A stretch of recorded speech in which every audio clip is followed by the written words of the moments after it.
When you look throughout history, there are several brands that are absolutely iconic. But who's looking at PlayStation? That's what we're doing today. I think it's absolutely a travesty that PlayStation isn't given more credit for the progression of mankind in the world. So today we're going to be taking a look back. This is not a console wars video. We have been outside, so that's not the focus of this. I've also touched grass. But these are 5 awesome Easter eggs referring back to the PlayStation brand and games that have been often associated with PlayStation in gaming. We are also going to swing back and do more of these videos with PlayStation as well as with Xbox and Nintendo. So if you have a suggested Easter egg you would like us to talk about, say, for example, you're playing Halo and there's a reference to Metroid, something like that, let us know, because those are awesome and it might make it in a video. But let's go ahead and hop right into it. Number 5. The first one is Final Fantasy VII's Buster Sword in Astro's Playroom. Now, Astro's Playroom is pretty much made up of Easter eggs, so we could have just done the whole video based on that. But we wanted to kind of keep it simple with just one here, because while exploring the Turbo Trail in the SSD Speedway, the Turbo Trail is also what I used to call a part of my ex-girlfriend. The Buster Sword is what I call myself. Oh, the Buster Sword, all right. Players can find a large group of friendly robots surrounding the iconic sword from Final Fantasy VII. Now, this sword actually belonged to several different characters in Final Fantasy VII's mythos, including Angeal Hewley and Zack Fair, but it's honestly most known for just being the weapon wielded by Cloud Strife in the original FF7. This was such an awesome find. Yeah, this was one of the most exciting finds in that game.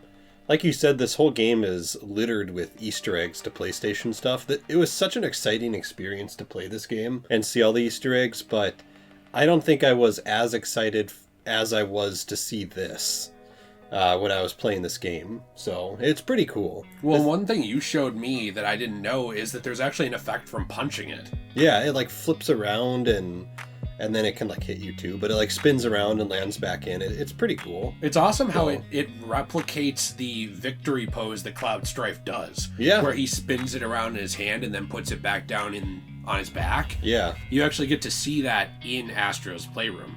You know, obviously there's a ton of Easter eggs in this game, but it was really, really cool to actually see Final Fantasy VII, because that's one of my favorite games. And now that Final Fantasy VII is really popular again with the whole remake franchise, Nate, you just recently played through the original and the first remake. Yeah. You know, and you really loved that world. Mm-hmm. You know, it's one of those things that I think connects with people of all ages, whether they grew up with this or they're a new fan. Going in and seeing such an iconic weapon in another game is just, I don't know. It's pretty cool. Yeah. Well, and also, speaking of the remake, too, it was great seeing myself in the game and Don Corneo. Right, that makes sense, yeah. So, that's pretty cool. That doesn't count as an Easter egg. No. Not something I'd admit either. No, yeah. Number 4. It's the 4th one. 4. PlayStation AllStars Battle Royale, a game that does deserve a sequel, but that does away with its gimmicky mechanics and just copy Smash Bros. Even more, is a game that I think is very fun, that actually does, again, copy Smash Bros. Quite a bit. And I think it fails when it tries to do its own thing. You should just copy Smash Bros, okay? They got it down. Yeah. They use a lot of iconic PlayStation figures in this franchise, and they kind of bring them all together in a battle royale similar to Smash Bros, just pretty much ripping it off.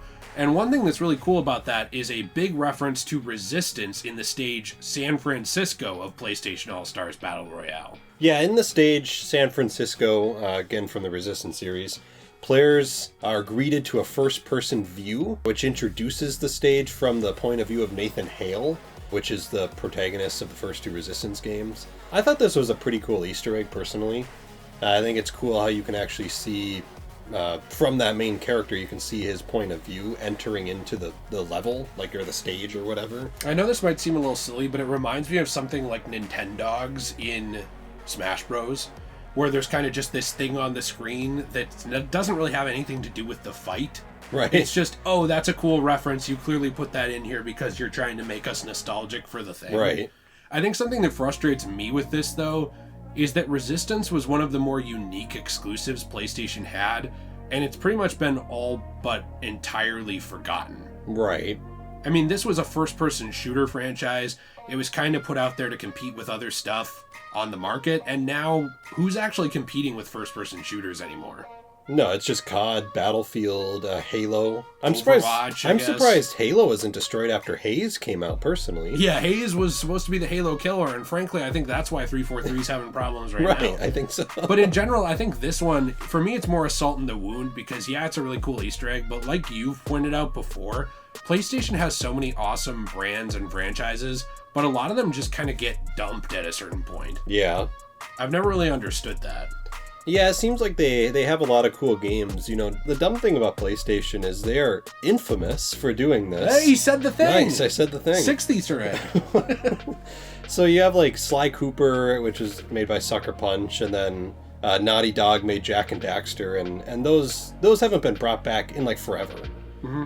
You know, it seems like they have these games like Resistance or Sly Cooper or whatever. They make them, they're cool, maybe they bring them up once, and then that's it, and then they're like, well, this is it, this is all. Yeah. And now it's been like literally 2 generations. It's like, how about we get a 4th Resistance game? Mm-hmm. Why don't we get another Sly Cooper game or another something? Killzone? Yeah, Shadowfall was pretty much the death of that. And you know what's funny to me about this is that you pointed out to me with Nintendo, one of our biggest pet peeves is they'll keep referencing back by putting them in Smash. Yeah. But they won't make new games for certain stuff like F-Zero or Kid Icarus. But at least they bring those characters into a game. Right, exactly. PlayStation doesn't even do that because they also abandoned Battle Royale, like AllStars. Right. And that's the cool thing about PlayStation Battle Royale. PlayStation AllStars. PlayStation AllStars Battle Royale. I am struggling here. You told me you're tired today. Is that it is cool that it actually references Resistance. Mm-hmm. I just wish that they would make another one of these games so that even if they let their franchises die, somebody would still remember them other than me in my rocking chair at 90. Right. Number three. The next one is the Cooper cane, not to be confused with the Pooper crane, what the authorities anonymously referred to my alias as at the previous college I was forced to flee. The Cooper cane is actually one of the most iconic symbols related to PlayStation and the brand. It's this iconic weapon from the Sly Cooper franchise of games. Sly Pooper is also another name I've gone by in several places, but you never know when he'll strike. You never know when or where, at dawn or at dusk. While originally a pre-order bonus for Infamous 2, players are actually able to buy this weapon skin separately and still enjoy it in the game.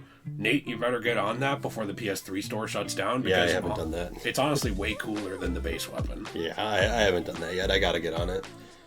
Yeah, this is cool. I think this is a cool Easter egg in Infamous 2. Sly Cooper has always been one of my favorite PlayStation franchises, and I think it's pretty cool that they actually included that in this game. Mm-hmm. I just wish they would remaster those games in general. But it's cool that it's in Infamous 2. I think it's awesome. It's one of those things, too, where I think we'll talk about it in a future video, but Infamous does reference Sly Cooper several times in different design choices and things like that, since it was obviously a previous Sucker Punch production. Mm-hmm. But one of the cool things about this, I think, too, is I don't know how to explain this. Maybe someone in the comments can kind of explain what I'm saying, because I'm sure you've had a similar experience to a game. This made it feel like a video game. And what I mean by that is the ability to go around this kind of dark world in this superhero or supervillain story and do whatever you want was very gritty and fun and interesting, but also to kind of be able to just equip the Sly Cooper cane and just put that on. It was a reminder of, oh, that's right, this is a fun video game from a developer that made other fun video games in the past. They remember that.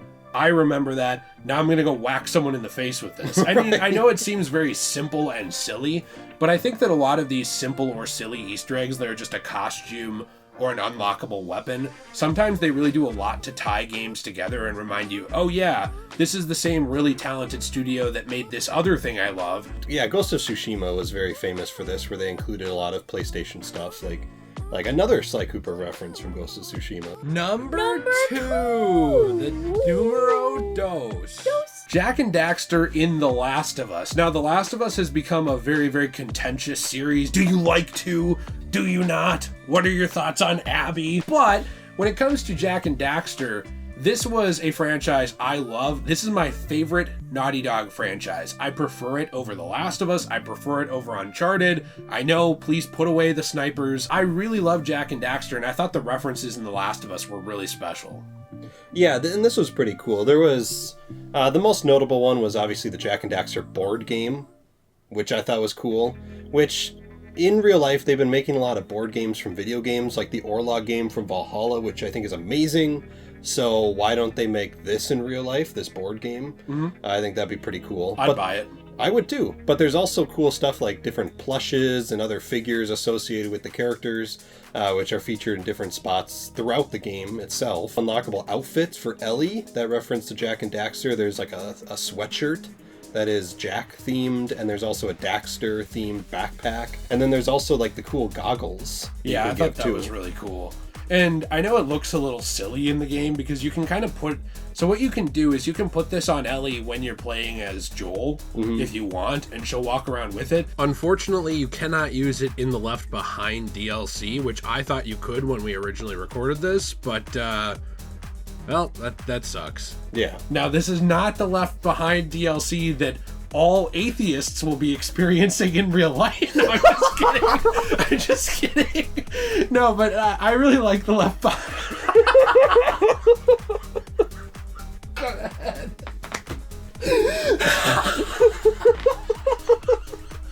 Checkmate, liberals.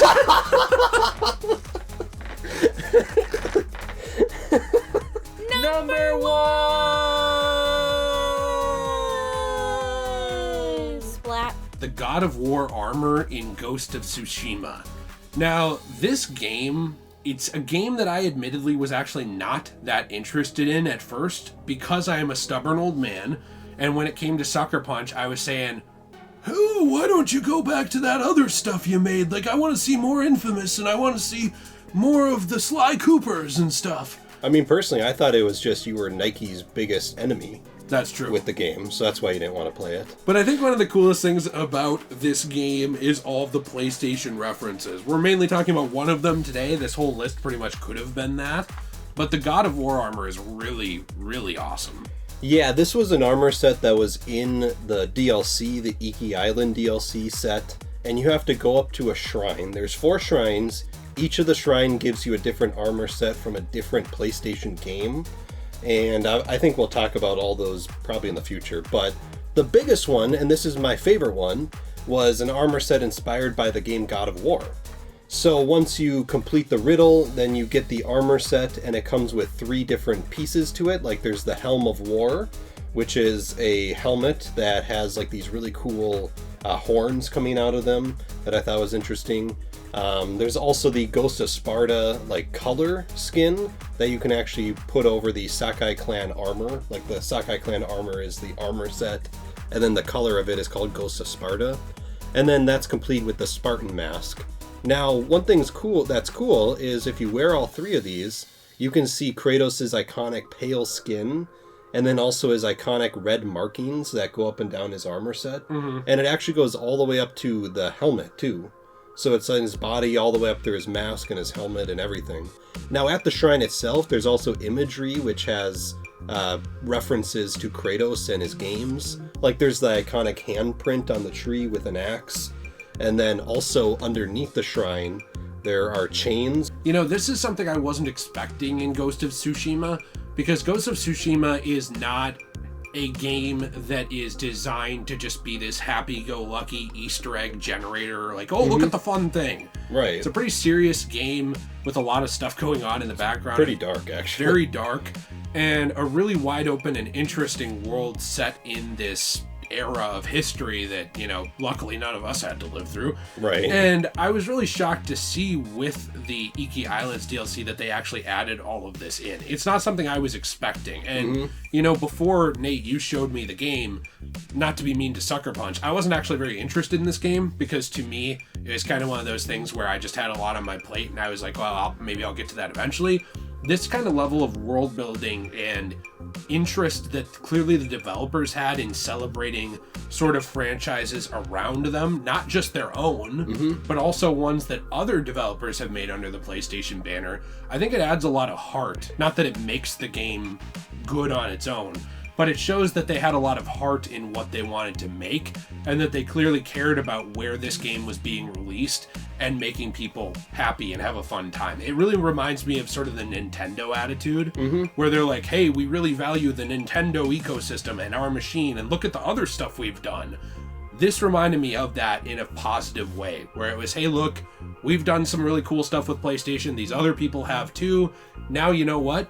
Enjoy it. If you're a big God of War fan, put on the armor that kind of makes you look like Kratos. Right. Have a good time. It's a video game. Have fun. Yeah, that was the cool thing about this game, and that was probably one of my favorite parts about Ghost of Tsushima, but also going back to Astro's Playroom too, is this is going to sound really dumb, but it actually made me like really proud to be like a PlayStation fan. Again, stupid. I like all game consoles. Get off me there, but... Well, yeah, you and I both have all three. Yeah, and I love all three probably equally the same. And the Ouya is the best. Right. But the Wii U is the best. No, the Ouya. Oh, I thought you said the Wii U. I was like, well, I like the Wii U, the but... Wii U is the second best. The Ouya is the best. Okay. Ouya 2, where are my Ouya 2 brothers at? But when I played Ghost of Tsushima and I saw these armor sets, these Easter egg armor sets that they gave you, it actually was pretty cool. And it actually made me like very excited. It made me really excited to see all the shrines and see all the references and Easter eggs actually at the shrines themselves, not just the armor. But I thought it was pretty interesting and pretty awesome, the amount of thought and effort that was put into this game. They would go through and reference the other ones. Well, clearly some of the developers, at least some of them, were fans of each franchise. Yeah, They knew what they were talking about, and the imagery did fit with it. Yeah, that's now, cool. A certain franchise could have gotten a better armor set, but we'll get to that one in the future. Right. So anyway, these are our 5 best, for now, PlayStation Easter eggs, or at least some of the most awesome ones we have found. We're interested to hear your thoughts down below of other PlayStation Easter eggs. Also, again, Nintendo Easter eggs, Xbox, Microsoft Easter eggs for their games. We're going to make this type of video for the other major companies as well and kind of go back through. I think, Nate, you and I were also interested in just doing more general Easter egg videos. Yeah. Like things like Easter eggs to Jack and Daxter, or Easter eggs to Sly Cooper, or Dead or Alive Extreme. Or Dead or Alive Extreme 2, topless Easter egg. Yeah. There's just a lot of stuff, going on that I think it could be very exciting to explore in depth, especially the last one. So let us know what you think in the comments down below. If you're interested in joining, the memberships for this channel are now open, where you get exclusive content and early access to a lot of new videos, and of course, awesome emojis. One of them is of your boy Nate, clearly holding a signed copy of God's Not Dead, Checkmate Atheists, and there's a lot of other stuff going on there as well. So we hope you'll check that out. If you're not interested in that, but you just want to watch some more videos, be sure to leave a like and subscribe, because we will be back in the future having a fun time. And hey, if you end up left behind like the Last of Us characters, at least you'll have this video to look back on. Nate, do you have any final thoughts? I don't have any. All right, well, we'll see you in the next one. Have a fantastic day. And as always, everyone, stay shui.